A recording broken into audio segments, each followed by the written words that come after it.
Okay, today we're going to calculate formal charge, and the way formal charge is calculated is just with the basic formula.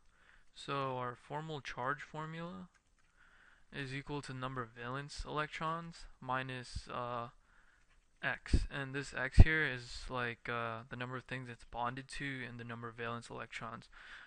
This will make more sense to you when I do an example. Like let's take H2O for example. Let's see, we have OH2, right? Okay, so this oxygen has two lone pairs. To calculate the formal charge, we're going to take its valence number, which is 6, and we're going to subtract the number of things. So we have 1, 2, 3, 4 electrons, one bond here and one bond here. So that makes 1, 2, 3, 4, 5, 6 things. So we're going to go 6 minus 6, and we're going to get 0 formal charge there. Take hydrogen's valence number, which is 1, and we're going to subtract it by the number of things it's bonded to, which is one thing, where you get that 0. And so you know the formal charge of everything here is 0.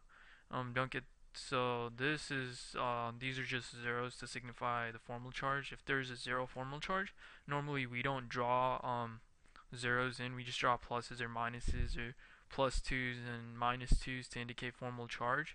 Now let's take something like OH for example, and here we have an oxygen that has 3 pairs of valence electrons and is also bonded to an H. So we're going to do the same thing, take the valence number, which is 6, and subtract it by the number of things, which is 1, 2, 3, 4, 5, 6 electrons, and there's one bond here, which makes 7, and we're going to get a negative 1, which puts a negative 1 on the oxygen, and for the hydrogen, we're just bonded, we have a valence number of 1, and we're bonded to one thing, so you get a 0 there. So here we have an OH minus with the negative on the O.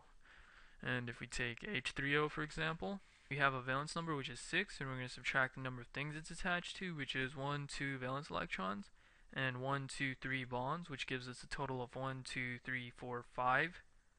And we have a positive 1. So this oxygen has a positive 1 here.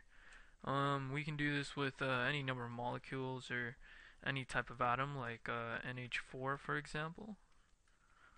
And the nitrogen, which has a valence number of 5, and we're going to subtract the numbers of things it's attached to, which is just 4 bonds, no valence electrons. So we have 1, 2, 3, 4, which would give us 5 minus 4, which would give us a positive 1. So the nitrogen has a positive 1 charge.